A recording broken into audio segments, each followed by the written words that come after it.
Hello, everyone, and welcome back to the Unnamed Sports Podcast. I'm your host, Brendan Kirkpatrick, alongside Corey Moore here. We are back for a second week, still under the Unnamed Sportscast name.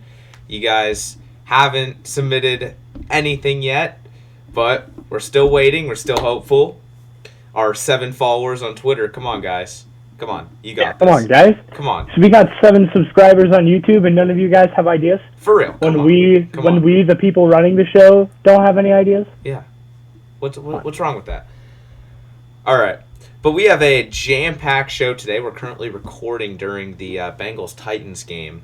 So we got to move fast here with our segments here so I can go finish the game and keep tweeting about it. And, yeah. All right. But before the show gets underway, we lost a tragic member in the basketball world this past week. Lucia Harris died at the age of 66, the queen of basketball, as she was well known. The family commented, "We are deeply saddened to share the news that our angel, matriarch, sister, mother, grandmother, Olympic medalist, the queen of basketball, Lucia Harris, has passed away unexpectedly today in Mississippi." Any comments on that? Yeah, I mean, obviously she was an amazing basketball player, by all accounts. Only woman to ever be drafted in the NBA, and I think her impact is just being such a great player and being drafted into the NBA, but end up not being able to play. That just really impacted like the movement that led to the WNBA being created and just being a great thing for women's basketball as a whole. And Lucia Harris will definitely be missed in the world. Yeah, she was drafted by the New Orleans Jazz in the 7th round and was on the inaugural women's basketball team and won silver medal in those games. She was a 3-time All-American in college, averaging 29.5 points a game with 14.4 rebounds and shooting 63.3% in those games. Rest in peace to an all-time legend. You will be missed. Anyways, moving on from that, we're going to go a bit out of order here. We were going to talk about some basketball next, but considering that the Bengals-Titans game is on right now, we're going to move into the NFL divisional round predictions and I guess reactions to this game a little bit. Kind of surprising here. We'll start with the reactions from the Cardinals-Rams game. And, well, like I was saying in last week, it would have come down to Matthew Stafford showing up, and Matthew Stafford showed up. Yeah, I mean, it was great performance by him. Kyler Murray did not do great. I mean, I wouldn't say he did bad. No, I think he did bad. 19 for 34, 2 interceptions, no touchdowns. Yeah, and the one of those interceptions was just sad to see. Like after like he was just trying to throw away the ball and he just threw an interception instead. Like just not much you can do. The Rams defense showed up. Von Miller, Aaron Donald, all of those mid-season and off-season acquisitions really paid off. The Rams are firing on all cylinders right now. They meet up with Tom Brady and the Tampa Bay Buccaneers. But I want to talk about Cliff Kingsbury in Arizona. Once again, he has a mid-season collapse. I mean, last year was after the Hail Murray. The Cardinals went 2-7, missed the playoffs. I mean, when do they get enough of this and fire Cliff Kingsbury? He goes off on these hot starts. They miss the playoffs. They get eliminated in the first round. I mean, at some point, if you're the owner or general manager of the Cardinals, at what point do you say, all right, it's time for a change here. Cliff Kingsbury, get out? Honestly, I mean, I wouldn't say that point is now per se, but I think the Cardinals organization is definitely more willing to make that move sometime soon or even immediately because of the recent coaching successes that they have that different teams around the NFL have had. Like the Raiders, when they lost their coach and then brought in a new one, he did great. Like I think that's very uplifting for a team like the Cardinals that just needs a little bit more of a push, and I think they can be motivated that a coach firing wouldn't be hurting the team and would actually be helping them because they've seen that throughout the league. So I think that definitely could be done soon. I see. I think they get one more year. There was definitely some holes that the Rams exploited. One of those being the offensive line for Arizona, and that was just not good. But I think they have to invest in an offensive line because Kyler Murray, his size and his play style, we've seen in the NFL that play style is not durable, especially once again with his size. If they don't invest in an O line, I think there's going to be a pretty quick ending for Kyler Murray in the NFL. But yeah, it'll be interesting to see what they do with Cliff Kingsbury. Again, another midseason collapse by him. They have some work to do in the offseason. Let's see if they can do it. But yeah, let's move on to the reaction of the first quarter right now of the Bengals and Titans. I have the game on in the back. You guys can't see it, so we're good and not copywriting anything here. But yeah, I want to say what a half it has been for the Bengals so far. I mean, the defense has come to play. I mean, the offense, they're kind of clicking. They have 2 field goals. They're winning 6-0 right now. The Titans, though, they have been struggling to get it going. The first play of the game, Ryan Tannehill throws an interception to Jesse Bates. I mean, the Titans going to need to turn it around. Derrick Henry has been limited. The receivers have not been great. I think it comes down to Ryan Tannehill. Tennessee is still favored by 3.5, but what do you think? I mean, I think that I'm a pretty smart guy right now because Right. it looks like the Bengals are doing pretty good right now. And if you guys tuned in last episode, if not, you definitely should. But For sure. 24-21 prediction looks like it might be even bigger of a gap here. Bengals going off. Hey, the Bengals going off. I changed my prediction from 27-21 Tennessee, and it is not looking good right now. The Bengals game plan seems to be working, and I mean that what I wrote in my notes for the Titans for how they win the game, they're doing that too. They have to use their front 4 on the defensive line to get to Joe Burrow, and they have multiple sacks, and it's a 4th down for the Bengals right now, so they got it again. But, man, the Bengals offense came to play. It's either a sack by the Titans or a big play from Joe Burrow and Jamar Chase. The Titans not dropping 7 into coverage. I don't know what else to say. The Bengals and Titans. This is going to be an ugly, low-scoring game. It looks like Bengals here to punt again. 11 minutes into the second quarter here. It's going to be a slugfest. It's going to be one in the trenches. So who will win? The Bengals O-line, Titans D-line, Titans O-line, or what am I missing here? The Bengals D-line. But and before we move on from the NFL here, Brennan, is this game getting you scared about any of your other predictions that you made? Any of these other games happening tonight and tomorrow that kind of you might want to change your prediction based on this? I am fully confident in my predictions. Actually, the Titans. What about those Bills? What about those Bills? I don't know about them. Hey, we're ready. We're healthy. We're good to go. I have Buffalo winning 34-31. All right, we beat them already in Arrowhead. We have a healthy team this time. Yes, the Chiefs, they have a different roster. They've been playing differently than they have in Week 5. They have Melvin Ingram now. They moved Chris Jones over, which has helped their defense tremendously. But guess what? This is when Stephon Diggs stood on the field, watched the AFC Chiefs win the Hunt Trophy here. Stephon Diggs, he's not injured anymore. Cole Beasley, he's not injured anymore. They're both playing with injuries last season. It's revenge time, baby. Bills Mafia, you better show up to Kansas City this weekend. You better be pumped, all right? The Bills are going to go off, all right? 34-31 Buffalo Bills. Let's go. One player I am scared of for the Chiefs, however. It's not Patrick Mahomes, not Tyreek Hill, not Travis Kelce. It's Jerick McKinnon. All right, the Bills struggled against the run this year against Jonathan Taylor, Derrick Henry. Those are the big two. And I mean, Jerick McKinnon is not on the skill level as Jonathan Taylor and Derrick Henry. But utilizing him the way the Chiefs do, that's going to be a big priority for Buffalo, is how do they stop him as well as Tyreek Hill and Travis Kelce.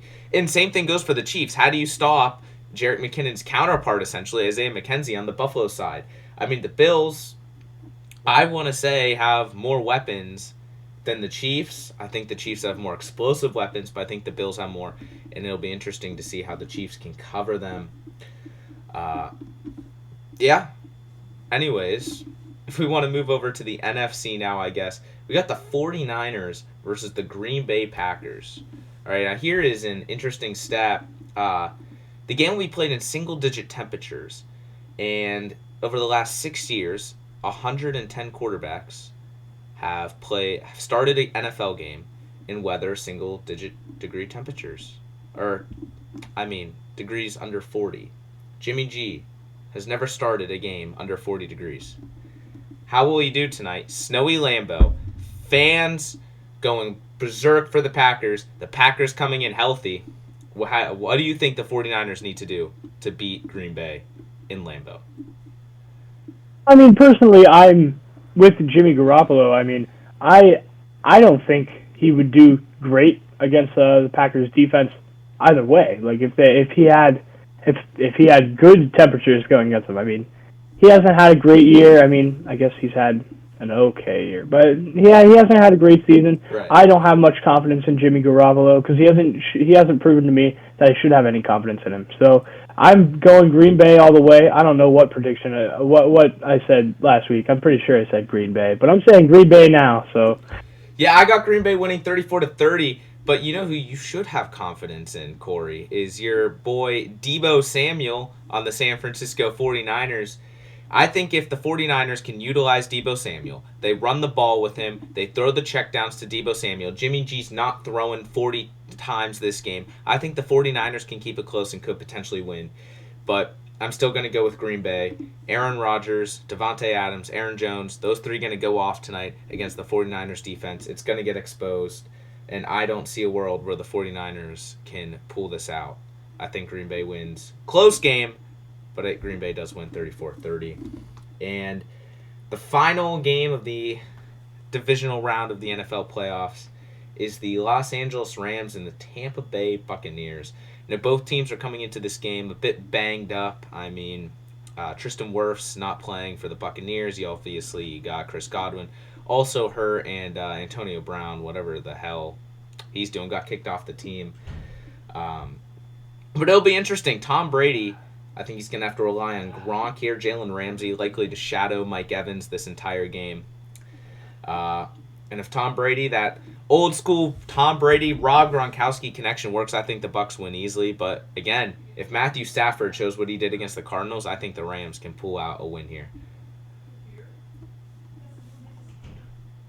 hey, is that all we got for the NFL today? Besides the score prediction, I got the Rams winning 31-28. But yeah, that's about it for the NFL divisional round predictions. You know, solid. Yeah.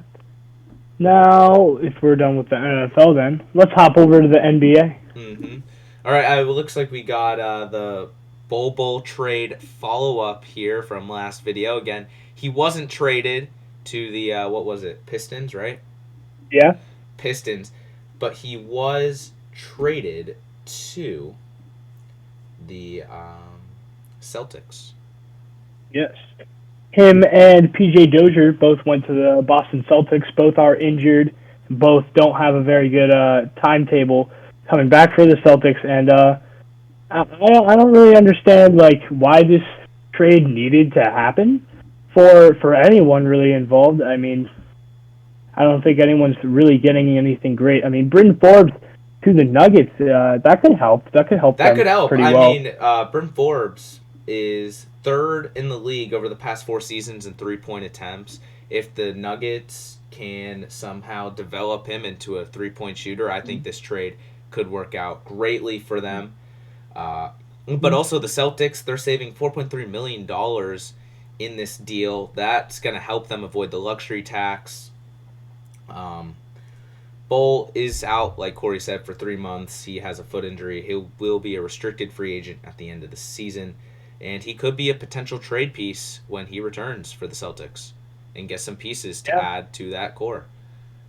Yeah, And I don't really understand this package for the Spurs. And they got Juancho Hernandez-Gomez No, and a Hernandez second-round Gomez. pick.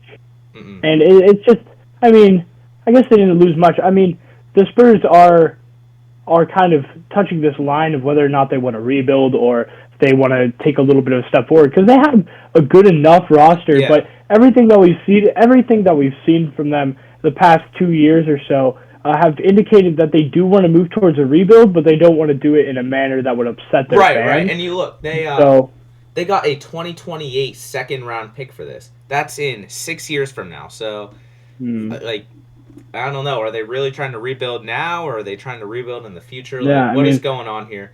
And Hernan Gomez, he's averaging 1.1 points per game this season. I mean, yeah, and he played he played last night against the Nets for the Spurs. He played 2 minutes in that game. Right. Got 1 rebound. I mean, they're not going to utilize him in any more of a way. I mean, PJ Dozier, meanwhile, can and Bol can help the Celtics somewhere down the line. I don't see anywhere for the Spurs where they are going to be helped down the line. So. No. Nuggets get a pretty good deal here for Dozier and Bol. I think this move. I think this move helps the Celtics and Nuggets here. The Celtics, they're going to avoid the luxury tax, and Denver's going to get more depth for a playoff push. And who knows if Forbes pans out? Like I said, they could be a pretty good piece for them in the future. And speaking of the NBA, I know this is off, not on what we discussed here, but Alex Caruso will be out 6 to 8 weeks with a wrist injury. How does that play out for the Chicago Bulls going forward? Well, first of all, let's talk about how that plays out for the baller crawlers in the fantasy basketball league. Oh, the baller crawlers. The baller crawlers are hurting now. We haven't had Caruso for the past few weeks. Picked him up off the waivers, and now he's gone for even longer. Hey, welcome to my team where Sabonis is out, Duarte's in, LeVert's out, McCollum was out for a while. Who's the other one? Turner's out. For those interested, half of Brennan's team is the Pacers. It is. There it is is no called chance the for, O'Shea Brissett fan page. We are over 500, actually. That's something the actual Indiana Pacers are not. And guess who beat the baller crawlers with an entire roster of Indiana Pacers? Oh, wait. Yeah. That's what I thought. Anyways, Alex Caruso out 6 to 8 weeks for the Chicago Bulls. Yeah, Chicago is going to hurt by this. Caruso's had a great defensive season, mainly for Chicago. And Chicago hasn't had the best last few games here. They're on a... they beat the Cavs a couple nights ago, and then but before that they were on a 4-game losing streak before defeating the Cavs and then losing to the Bucks last night. So the Bulls are definitely hurting from this, and without Zach LaVine against the Bucks last night as well, it's just a bad situation for a team that started really hot, and especially for a guy like DeMar DeRozan, who is having a great season. It would be devastating if something were to happen to make things go downhill, and we'll just have to see what the Bulls do at the trade deadline here as it's approaching. There's news that they might go for a guy like Jeremy Grant or something, and it's just an interesting choice here. I mean, we'll have to see what happens for the Bulls. See if these injuries, if they can recover from these injuries, and see if Zach LaVine can come back at a timely manner, and because they expected it not to be a long injury. He's been out a few nights now, so and Caruso out 6 to 8 weeks is big for them. So we'll just have to see for Chicago. Well, while I was talking, going back to these NFL predictions here, the Tennessee Titans just scored a touchdown, and Derrick Henry missed the 2-point conversion, so the game is tied. All right, going back, and speaking of the Chicago Bulls here, especially DeMar DeRozan, I think he's an all-star, you know? And if you want to I think so too. Transition into fans. Our all-star predictions here, we predicted the NBA All-Stars starting 5 this week. And, well, I think my roster for the All-Star game is pretty solid. So, I started with the backcourt. if you want to do that. I don't know who wants to go first Yeah. here. Do you just want to alternate players? Let's take a look at the Eastern Conference first and foremost. If you're talking about DeMar DeRozan, DeMar not DeRozan. only do you think he's an All-Star, and I think he's an All-Star, fans think he's an All-Star, leading the East backcourt right now in votes. I think it's about 4 million. I saw a tweet. I screenshotted it. I think I deleted the tweet.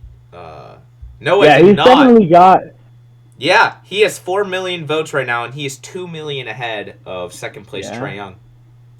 Yeah, who should not be an All-Star starter. No, I do not have Trae Young.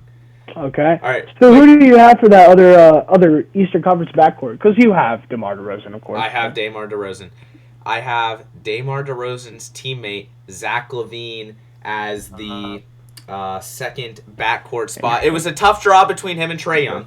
All right, but I went with him. Really, you considered Trae Young? Do you see what Trae Young's team is doing this year? You see the Hawks. This is the All-Star game. This isn't the Hawks championship run like they went on last year, where the whole team has to perform. This is Trae Young. And I went with LaVine because LaVine has a better RPG and three-point percentage than Trae Young. Plus, who doesn't want the Chicago Bulls, one of the most historic franchises in the NBA, in the 90s especially, who doesn't want them having that duo in the backcourt for the Eastern Conference? I mean, sure. I would love to see Zach LaVine and DeMar DeRozan both in there as starters.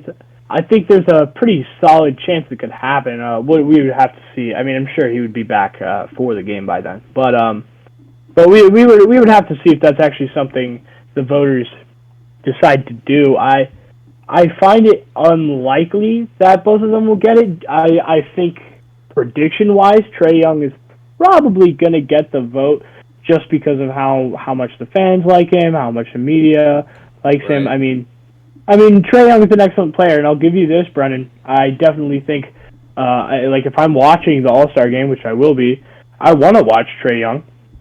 I want to watch him do something because he's a flashy player. He's exciting to see. Mm-hmm. He embodies what All-Star is about in a lot of ways. So he probably will be there. Don't know if he'll be the starter or reserve, but I want to for me, pull this up.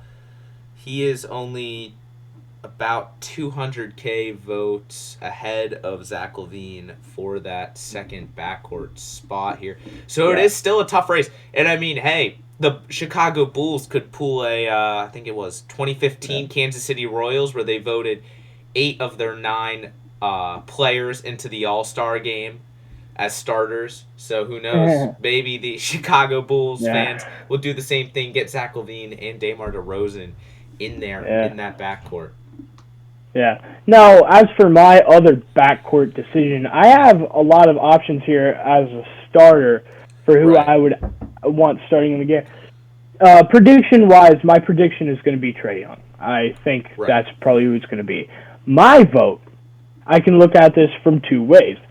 I can think of one, who do I think deserves it more than any other guard, or I can think of it, who would I actually want starting for me on the All-Star game, in the All-Star game? Who would I want starting at point guard, presumably, because DeMar DeRozan is a shooting guard.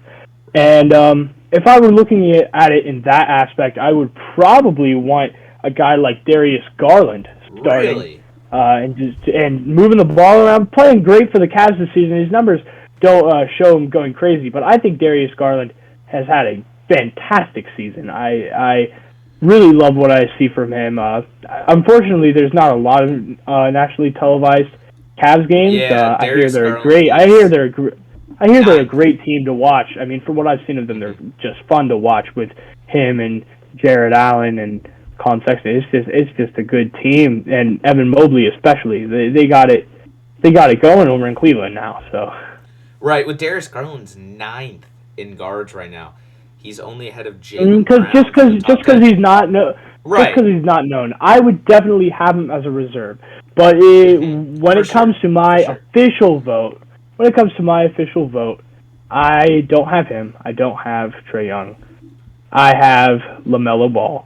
I was considering LaMelo Ball with LaVine and Trae Young as well. LaMelo's stats have not been like significantly better than Darius Garland's. I wouldn't even say necessarily that they're better by far, but I would say that he makes the Hornets. He's creating the Hornets. Like, I mean, the Hornets have a pretty decent roster. With like they have a pretty decent roster, but I mean, definitely in terms of like excitement level, he's making the Hornets right now. Like, he's For really real. changing around the franchise and just making them known, making them exciting to watch and exciting to see just because of his big name that he has there. And they're only one game out from the Cavs right now in the standings, so I don't think he's way far out from a guy like Darius Garland. And Miles Bridges carrying that Hornets team right now. When it was actually down to it, I considered Ball to be someone that I think embodies All-Star the most of anyone. Right. And is an effective player to watch just because of the NBA wants him there. The NBA wants him to be there. Yeah. And because the NBA players get a portion of the vote, I think they're definitely going to vote for a guy like LaMelo Ball, because when you think like up and coming young star, you think Ball. So I think I would vote for LaMelo because I want to see him play in the All-Star game. I want to see him play among that higher level talent. I just want to see it because, again, I haven't seen many Hornets games either.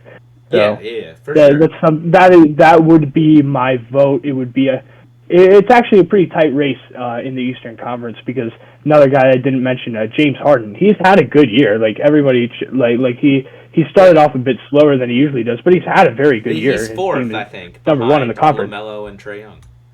Yeah, James Harden's fourth. And so I think James Harden would also be a good decision. But my vote goes to LaMelo Ball and DeMar DeRozan. Right, and I have the Bulls backcourt duo of LaVine and DeRozan. But if we want to move into the Eastern Conference front court here, this one I have mine is pretty basic. I have Kevin Durant. He's probably going to be the Eastern Conference team captain. I mean, obviously I give him the slight edge over Giannis for the team captainship. Durant, significantly better three-point shooter than Giannis. And they're very similar in overall shooting percentage. I just think Kevin Durant, if he's the bigger name, he's been around longer than Giannis. He's been better than Giannis. His career, well, yes, because it's longer, but Kevin Durant versus LeBron James, probably the two most historic current NBA figures right now, leading their respective conference into the All-Star game. I think that's who you. So you said you have Kevin Durant and not Giannis? I have Giannis as a starter, not as the team captain. Oh, okay. Yeah. I understand. Yeah, Giannis is my second starter.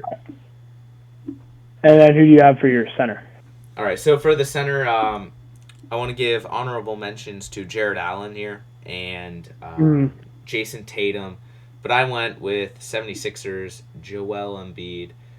I think Embiid is a better player overall than Jared Allen. He's having a better season in points per game, APG, 3-point percentage, free throw percentage, and 3-point percentage. I think Embiid gets this spot. It was very close between him and Jared Allen, but I think Embiid just barely squeezes it out based on those stats. Yeah, I think the recency bias here with Joel Embiid gives me the edge over him at Jared Allen. I think whenever I voted a few weeks ago, I think I actually voted for Jared Allen over Joel Embiid just because Embiid hasn't played a lot of games this year. He's only had about as good of a season as he's been having the last few years. Bit of a regression from last year, but I mean, if you look at it, last 4 games have been crazy for him. He's coming on. 10 games have been crazy for him. So he's going crazy. He got a 40-point night last night, and then the other night against the Magic, he scored 50 in a very awesome duel against Mo Bamba of all people, who shot a lot of threes, made a lot of threes in that game. So I mean, in terms of the box score, it's cool to see. Sure, the game would not have been that fun to watch though, as the Sixers kind of blew out the Magic. Right. But yeah, my vote is the exact same as yours for the front court. I think Jared Allen is the only one here that I would like consider a little bit. Yeah, for sure. Like, I don't, I don't think. Yeah, like if we look at like other members of the front court, like if we look at the voting returns from the fans right now, like people have Tatum at 4, which is probably where I would have like I would actually have him at 5. Uh, I would have him at 5 behind Jimmy Butler and Jared Allen as well, and then like Pascal Siakam has had a great year. That's who I was thinking of. Miles Bridges. It's funny. It's funny to see Miles Bridges on here because probably the reason why he probably got a lot of votes is because he had a very hot start to the season. So a lot of people were like, whenever they made their All-Star votes, they hadn't yeah, he's 9th right now. They haven't like watched NBA recently because they've been busy or anything. So they were just like, oh, who would be an All-Star? Let's think of a good dark horse All-Star. Oh, Miles Bridges has had a great year. I mean, he's had a good year. Miles Bridges carrying the Shane fan page right now. I mean, Miles Bridges has had a much improved year. Like if we look at his stats here in his 44 games played, he's averaging 20, whereas last year he only averaged 13, and the year before that as well 13. So I mean, he definitely has increased as a role here. His defense is pretty good, not as good as his brothers, but no, Miles Bridges is good, but I don't think he should be in contention to be a starter by any means. But yeah, I mean, I think the front court is pretty easy here. Kevin Durant, Giannis, Joel Embiid. Yeah, and then if we move over to the Western Conference backcourt here, I mean, the clear, obvious choice for the first one is Steph Curry. I mean, it's pretty self-explanatory. He's having another fantastic season. He has 4 million votes ahead of second place, John Morant. I mean, there's really not much to talk about. Steph Curry. I think the second guard decision should also be pretty self-explanatory. Really? Because that one was a bit of a toss-up for me. I had to go deep diving into this. Who do you have for that? I had Ja. Ja. I went with Luka Doncic. Bad decision. Yeah, really? I am a big Luka Doncic supporter, and that's why these last 2 seasons for me, I haven't loved it because I can feel that he was on a track to do better and better and better, and now he's he's not regressing, I guess, but he started off the season out of shape. He's been injured a lot this season. I would not give him the vote. He's not shooting well. He's not playing well. His team is not playing well. He doesn't deserve it. I mean, at this time last year it was the same situation where his team was not playing. I mean, his team is 5th in the conference now, but his team has not been playing well all season. Like all season, they have not been playing well. They're still 5th in the conference, though.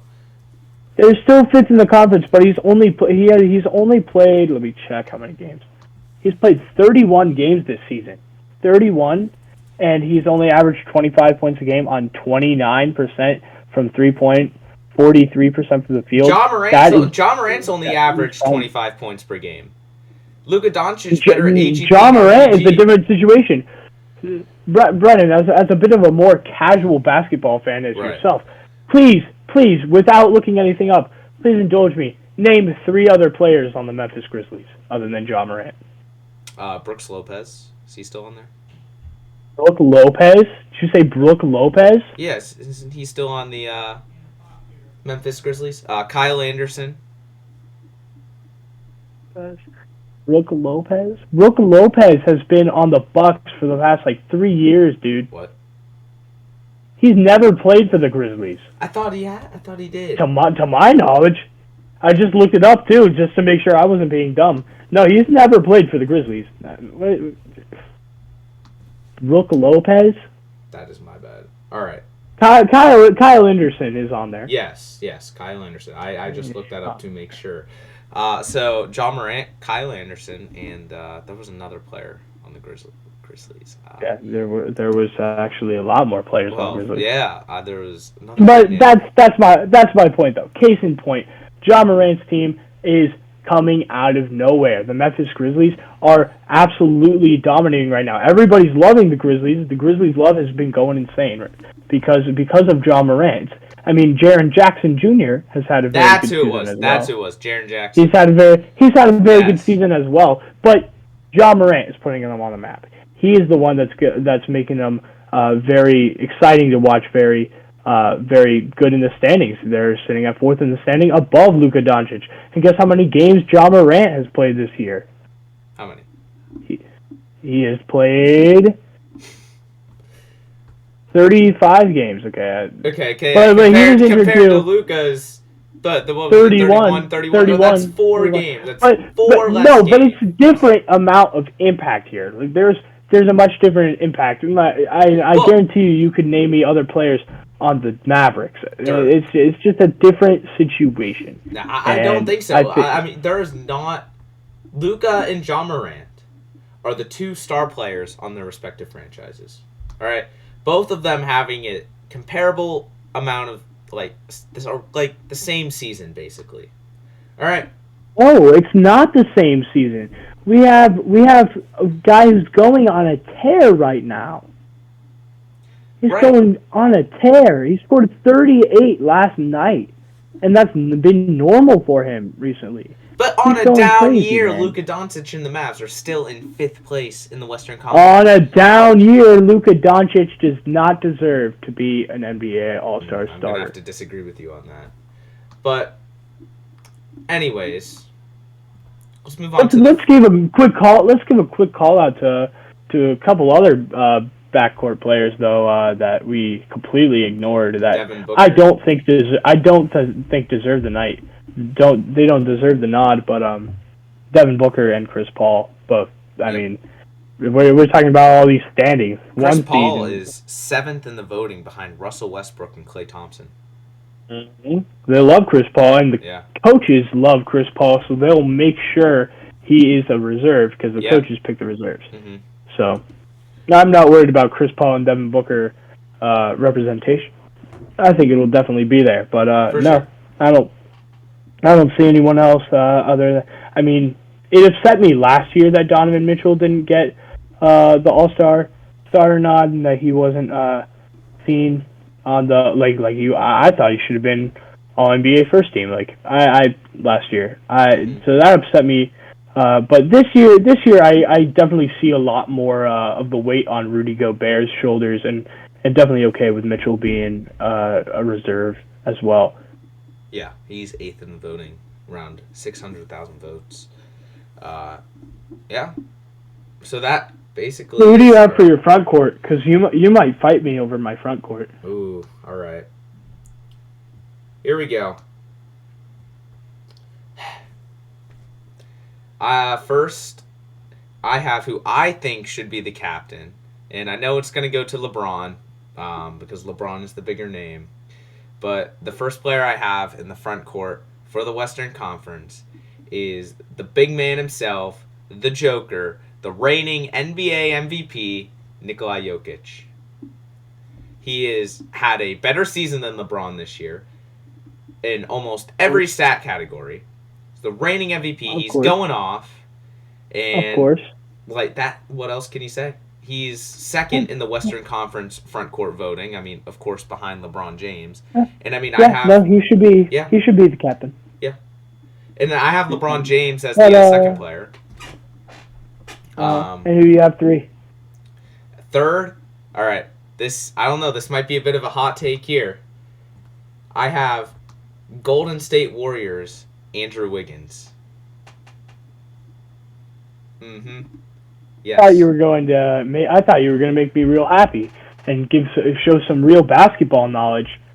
Andrew Wiggins? Andrew Wiggins. Why? Tell me why. Tell me why. All right. Tell me for the lulz. Tell me it's for the lulz. It was between him and Paul George. Okay, first of all. Wiggins is shooting 6% better than Paul George this season.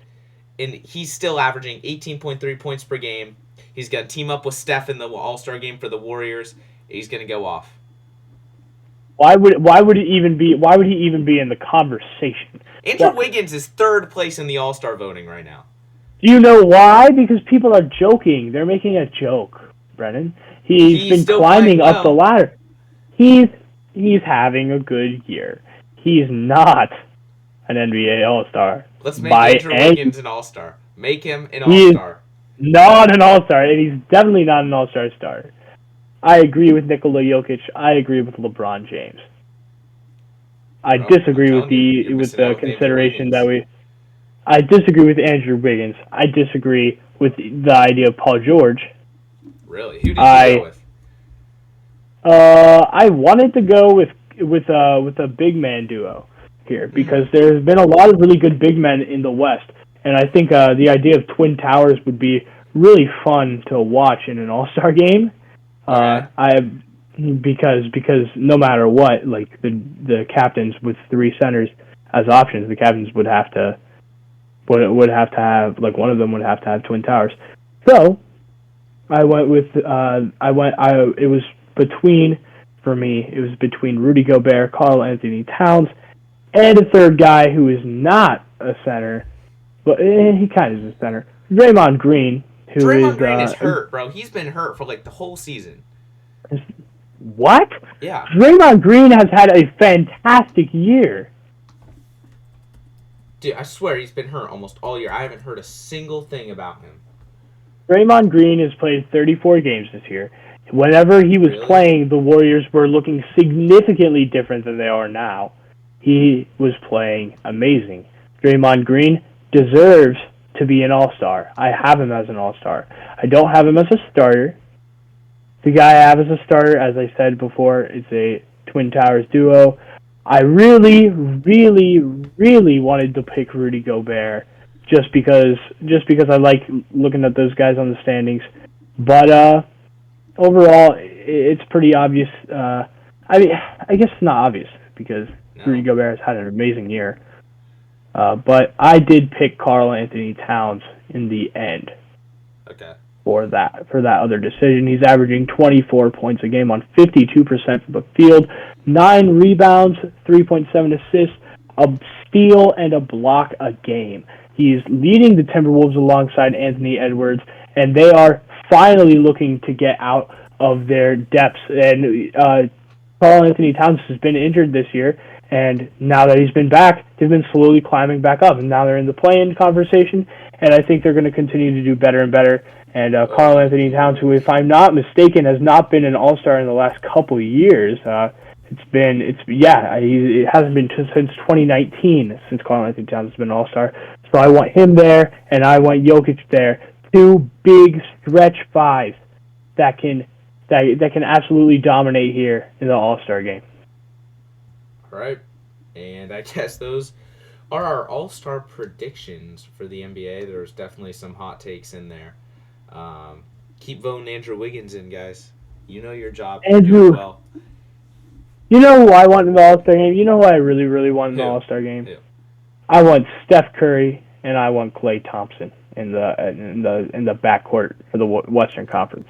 Great, and I want O'Shea Brissett in the All-Star game. But is that? I want Klay Thompson so bad. I want him so bad in the All-Star game. He'll get in. I think that was like an honor. No, he won't get it. Why would he get in? He's played like 2 games all year. He's fourth in the voting. Do you know how All-Star voting works, Brennan? The fans vote, yeah. Do you know how the actual selection works? Can't say I don't. Can't say you don't know. You can't say you don't know. My words are. You can't say you do. Very all right, you know what? Your ignorance will actually benefit our listeners here.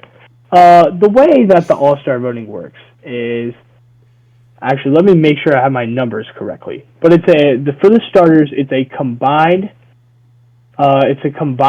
percentage of what the voting is. So hold on, how are NBA All-Stars selected? So it's between all right, there's the numbers. Okay, sweet. So so there's 3 parties involved for the All-Star starters. It's the fans, who have 50% of the vote.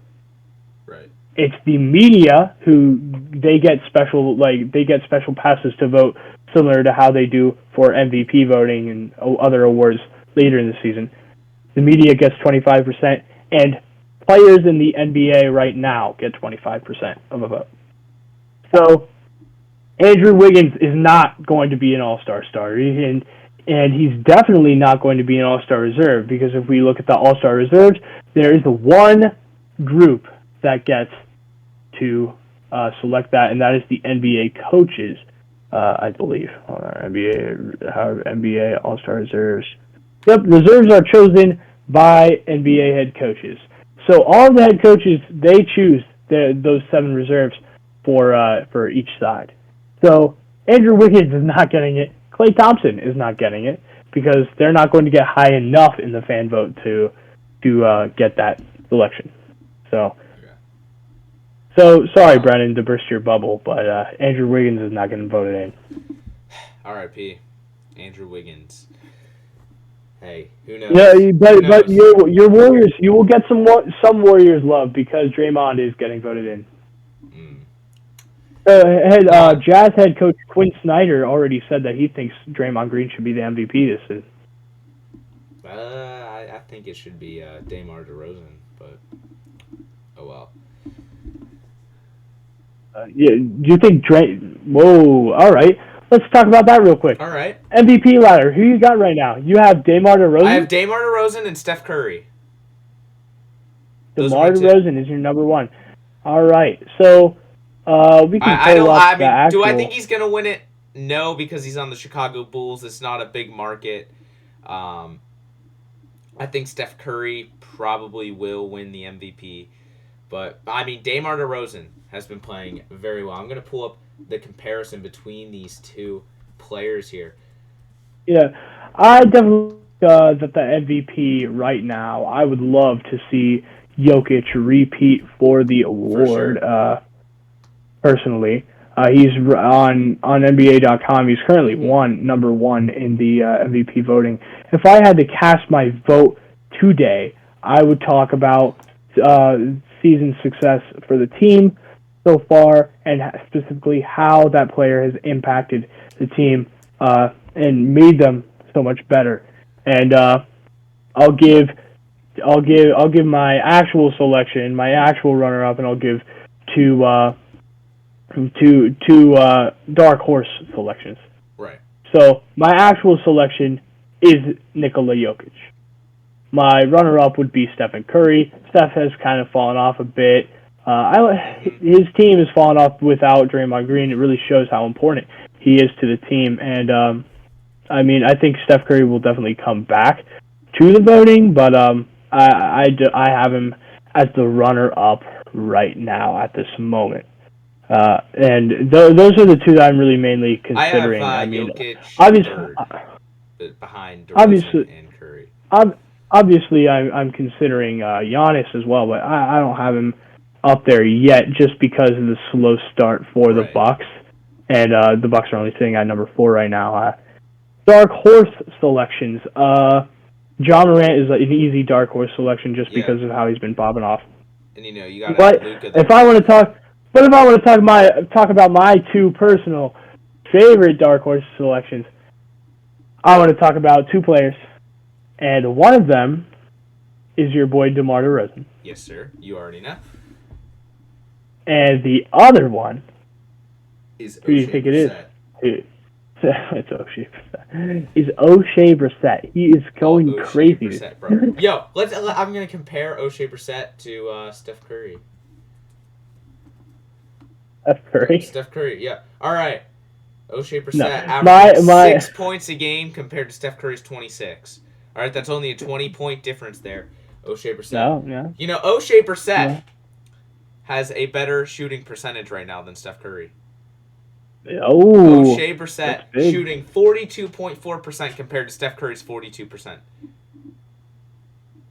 That's big. That's big. That is massive for the O'Shea Brissett MVP run for here. The O'Shea the dark MVP horse run MVP Indiana Pacers forward guard O'Shea Brissett. Want to hear my other MVP? Yes, sir. dark horse MVP, Fred VanVleet. Ooh, that's a good one. From the Toronto Raptors.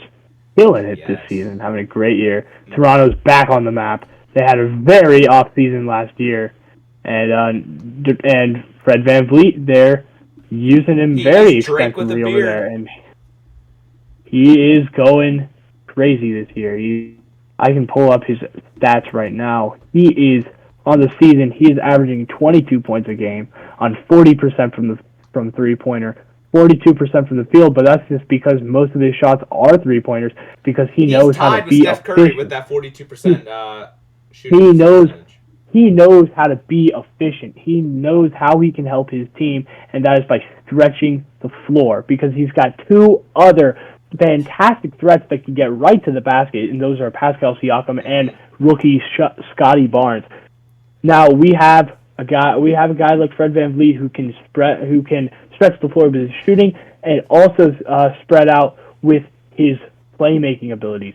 So I love Fred VanVleet. He's not an MVP candidate in a lot of people's eyes. I mean, but I love him this season, and I would be if I got a vote now, I would put him third just because I want him to look at that and be like, yeah, I'm getting some recognition because he sure deserves it.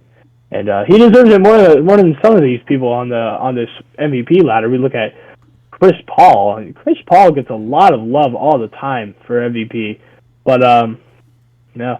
But I will say I am interested to see like when Chris Paul is gone from the Suns, how they will be able to actually has he taught his team to be able to stay afloat whenever he's gone. We'll just have to see if Devin Booker can fully take the role there, but I believe that Suns team is more of a group effort than just Chris Paul leading them. I mean, look at a guy like Mikal Bridges is having a great defensive year, great season. I think the Suns, their success is definitely being attributed to all of those factors, but so I wouldn't put Chris Paul there. I would put Fred VanVleet. Fred VanVleet.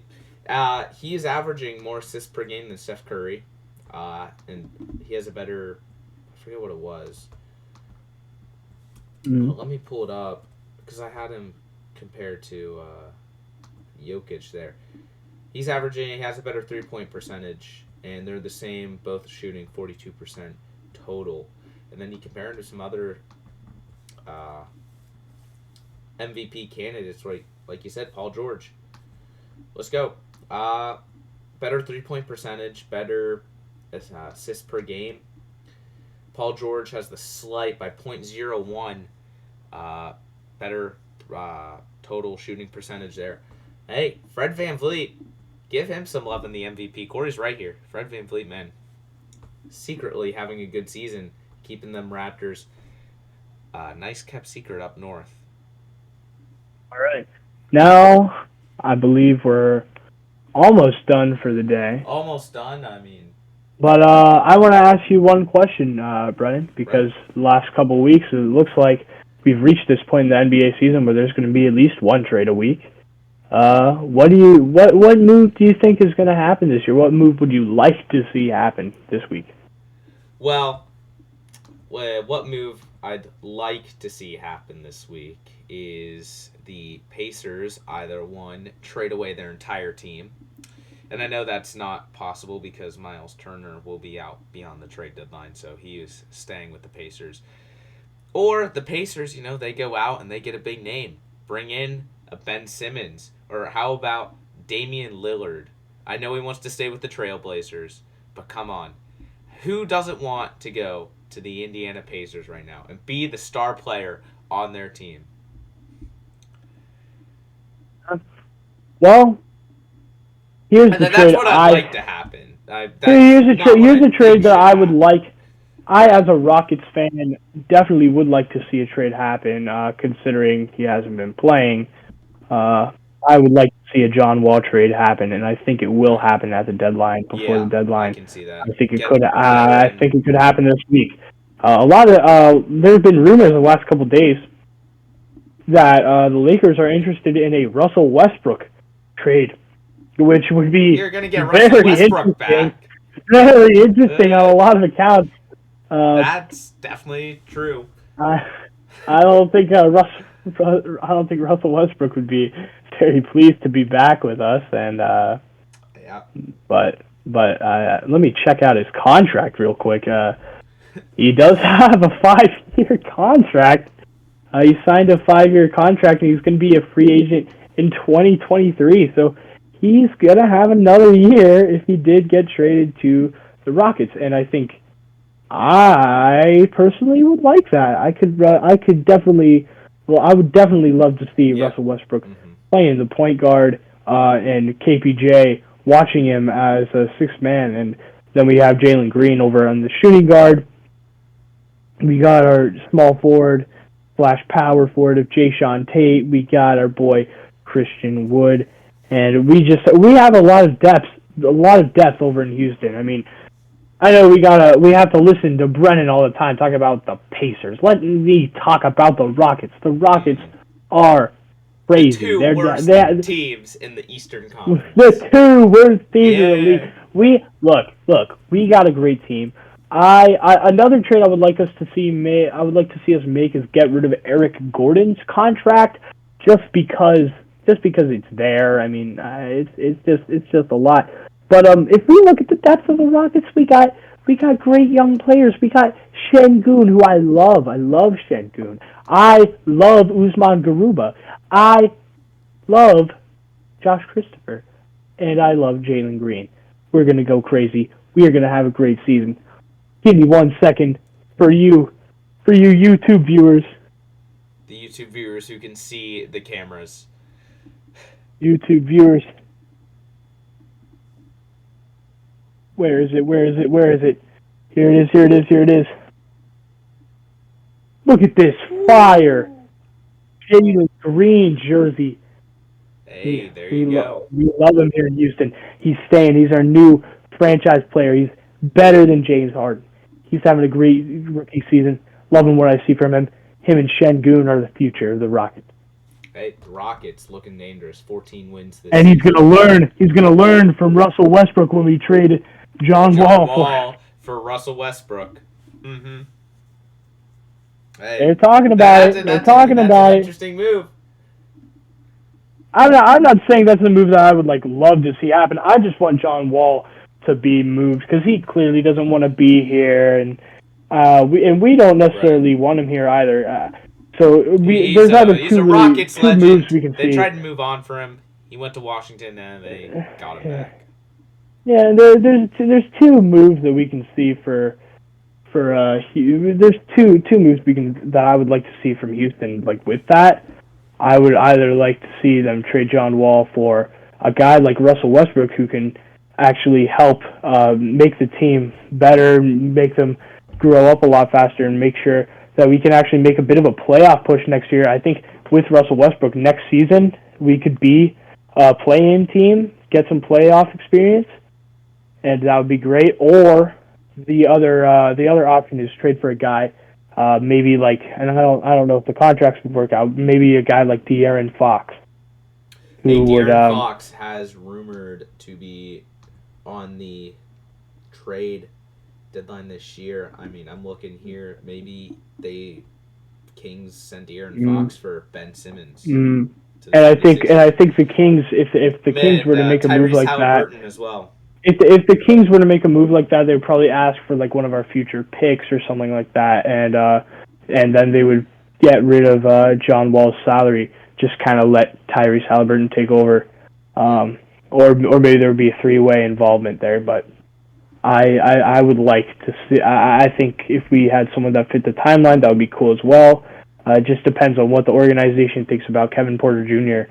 for the future. If we were to go for someone like De'Aaron Fox, obviously we wouldn't have KPJ as our primary point guard anymore. So we just have to see how that works. Well, the NBA trade deadline is approaching, so you're going to be seeing a lot more trade reactions and rumors coming from us over the next episode or two here. There's going to be more NFL stuff. Hopefully the MLB ends this lockout so they can we can start talking about them, because there's not really much. I know the international signing pool just ended. I really don't know who got who. I know the Pirates got a couple top international prospects, but that's about it. NHL, I don't know what's going on there. I think they have an All-Star game coming up too. I feel kind of bad that we left them out of our All-Star predictions. Maybe that'll come next week. Who knows? Maybe with those NBA reserves. We'd have to bring in an NHL specialist, probably, because an NHL specialist. NHL specialist. Peter, we have to ask him. We have a guy in mind, but yes, we do. So yeah, I think that's gonna do it for today, right, Brendan? Yep, that's right. Basically a wrap. Make sure you guys go follow us on Spotify, subscribe to us on YouTube, follow us on Twitter. We'll see you next week for episode 3. Yeah. We're already gonna and just for the Twitters on that, we have Unnamed Sports 1 is our Twitter handle. Everywhere else is Unnamed Sports Podcast. And for those who want the name to change to not be Unnamed Sports Podcast, then you can change that. Go on the Twitter. Go on the YouTube comments. Email us. Our email is in the YouTube bio. Email at podcastsports2004 at gmail.com. Make your vote. Cast your vote. We have one competitor right now. That competitor is Ballcast. Do you really want us to be called Ballcast? Do you? No. It doesn't have to be publicly known that you submitted the name, but make sure that you submit those votes, because we don't. You might not want to be listening. You might not want to be listening to a podcast called Ballcast, and I know you got to listen to the Unnamed Sports Podcast. So thank you guys for all for listening, and that's all for today. Yep. Have a great rest of your day, guys, and we will see you later. Peace out.